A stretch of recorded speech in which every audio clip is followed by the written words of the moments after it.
friends, j'espère que vous allez bien. Là je profite parce que ça m'arrive plus jamais que les deux enfants dorment en même temps. Généralement ma fille elle dort à l'école mais jamais pour maman, mais là c'est fait. Donc je profite pour vous filmer une petite réaction à la vidéo de Enjoy Phoenix qu'elle a fait récemment sur la crise de la vingtaine. Julie si elle l'avait appelée comme ça, mais toutes les américaines l'appellent comme ça.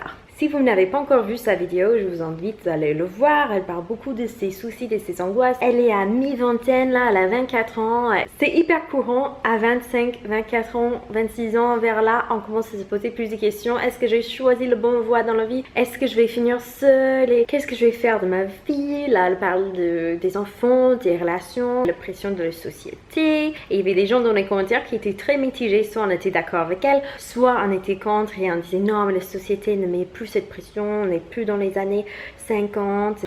Moi je dirais si elle a ressenti cette pression, c'est qu'il y a peut-être des personnes dans son entourage qui lui ont posé ces questions. Personnellement, dans mon entourage, j'ai grandi dans une petite ville, un petit bled perdu au milieu de nulle part, à côté de Las Vegas. J'étais une des dernières de mes copines de se marier et je me suis mariée à 22 ans. Et à l'époque, je me souviens, il y avait beaucoup de gens qui disaient les choses, surtout à ma mère, genre les copines de ma mère. Patricia, tu sais, elle a 19 ans, elle a toujours pas eu de copain, tu penses pas qu'elle soit lesbienne? On m'a vu à un mariage d'une copine qui, elle s'est mariée à 18 ans. Moi aussi, j'avais 18 ans à l'époque. Oh, t'inquiète, je suis sûre que tu trouveras quelqu'un. Et je disais, non, mais j'ai 18 ans, ça va, hein, j'ai largement le temps et je cherche pas particulièrement non plus parce que moi, j'ai adoré être célibataire. C'est quelque chose que j'aimais beaucoup. Mais je me souviens des retours où des gens me regardaient un peu avec pitié, genre, ah oui, c'est ça, t'es brave. Tu vois, je ne suis pas brave, j'ai 18 ans, c'est normal que je... Oh, c'était vraiment, il y avait une pression sociale, mais ça m'affectait pas plus que ça personnellement, juste parce que moi j'avais très forte l'idée dans la tête que j'avais plein de choses que je voulais faire dans la vie, et si un homme allait venir dans ma vie, ça allait uniquement être s'il était là pour l'améliorer.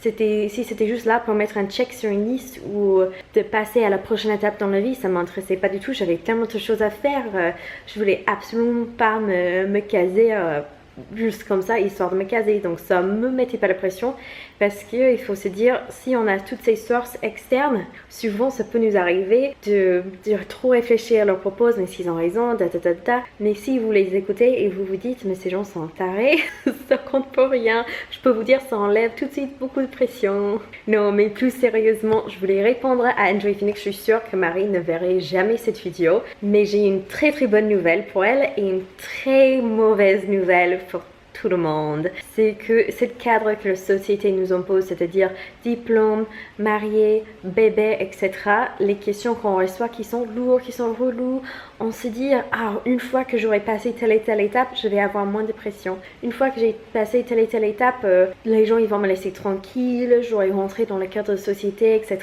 La mauvaise nouvelle, je vais vous le dire d'abord, c'est plus facile comme ça, c'est que ça va jamais s'arrêter.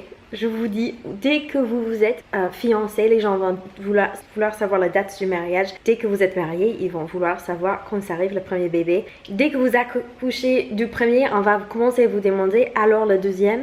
Je vous blague pas, dans la maternité, j'ai eu au moins 5 personnes qui m'ont posé les questions sur le deuxième bébé. Alors le deuxième c'est pour bientôt, je viens de me faire déchirer, éclater en bas. Je vais avoir des pointures pendant au moins 6 semaines encore et vous osez me poser ces questions. C'est vraiment, d'ailleurs, même si vous êtes bienveillant, c'est peut-être pas le bon moment avec les hormones et tout de poser cette question à une femme, hein. Même si elle est bien gentille, c'est juste, c'est pas le moment. Ce petit conseil entre nous, mais vraiment les questions continuent. Alors maintenant j'ai 2 enfants, moi j'y croyais vraiment. Alors j'ai eu une fille, un garçon.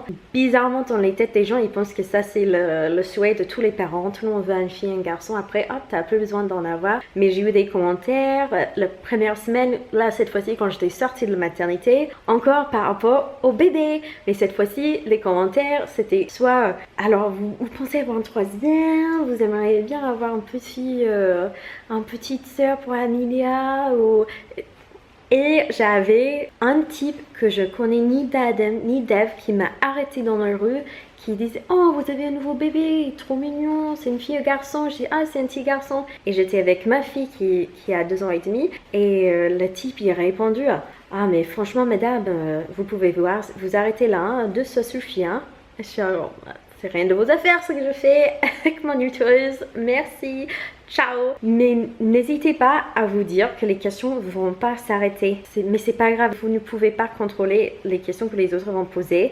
La bonne nouvelle, c'est que 99% de ces gens sont très bienveillants et ils sont juste tellement excités pour vous et ils pensent oh toi et ton chéri vous êtes tellement mignons, vous allez faire des bébés mignons. C'est vraiment des propos, des questions qui viennent d'une place de bienveillance, même si parfois ça peut être hyper maladroit. Mais la bonne nouvelle c'est que vous pouvez contrôler comment vous allez réagir à ça et que vous allez certainement apprendre au bout d'un moment que ces questions ne vont pas s'arrêter. Une fois que vous avez eu vos enfants, même si vous annoncez à tout le monde que c'est fini, il n'y en aura plus. On va continuer à vous embêter avec les questions jusqu'à la ménopause, parfois après même, selon l'expérience de ma mère. Mais sachez aussi que c'est normal de rien comprendre à cet âge non plus. Là j'aurai bientôt 30 ans et par bientôt je veux dire en septembre j'aurai 29, donc je me considère à la fin de la vingtaine et j'ai passé également par une petite crise vers 24-25 ans, mais moi c'était plus professionnel. J'avais déjà fait 3 boulots en France et à chaque fois pour moi ça collait pas, j'arrivais pas à avoir les mêmes genres d'expérience professionnelle que j'avais aux États-Unis qui m'ont beaucoup épanoui, beaucoup plu, etc. Du coup je me sentais vraiment perdue. Je sais que ça représente pas toutes les expériences de travail dans toute la France, c'était juste une petite crise à moi par rapport à mes expériences et comment je vais faire pour trouver quelque chose qui me plaît et qui pourrait être bien pour le long terme. Normalement ces choses ils arrivent par s'organiser toute seule, surtout Marie, elle a 24 ans et elle a un business. Elle a un business mais surtout elle a la qualité d'être entrepreneuriale.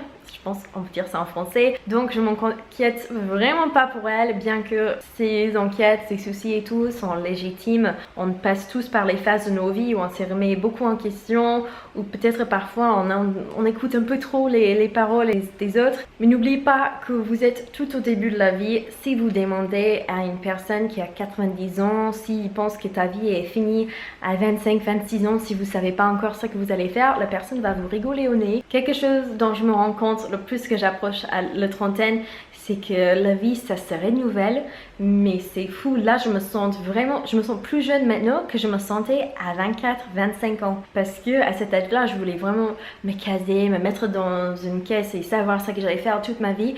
Mais maintenant quand je regarde, je dis punaise, si je regarde il y a 10 ans en arrière, j'aurais pu jamais deviner comment ma vie allait changer, comment ça allait devenir ce qu'il est maintenant. Et je suis sûre qu'en 10 ans de maintenant je vais me redire la même chose, je vais me dire punaise, j'aurais pu jamais deviner, il y aura des opportunités qui vont arriver et c'est juste tellement quelque chose un peu pas prévoir.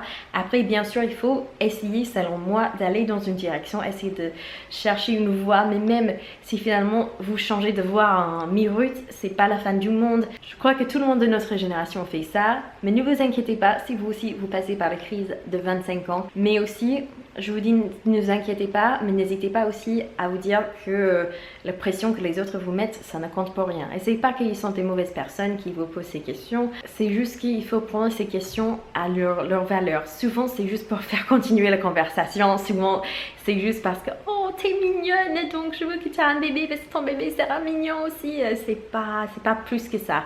Après si t'en fais pas, si t'as pas envie, les gens ils vont très bien survivre le coup.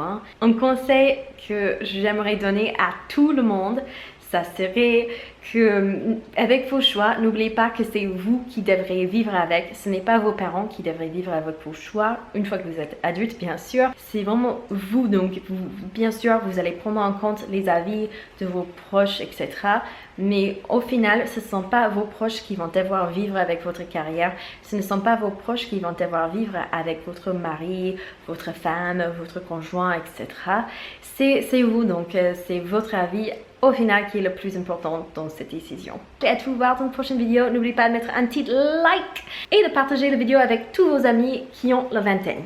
Ciao!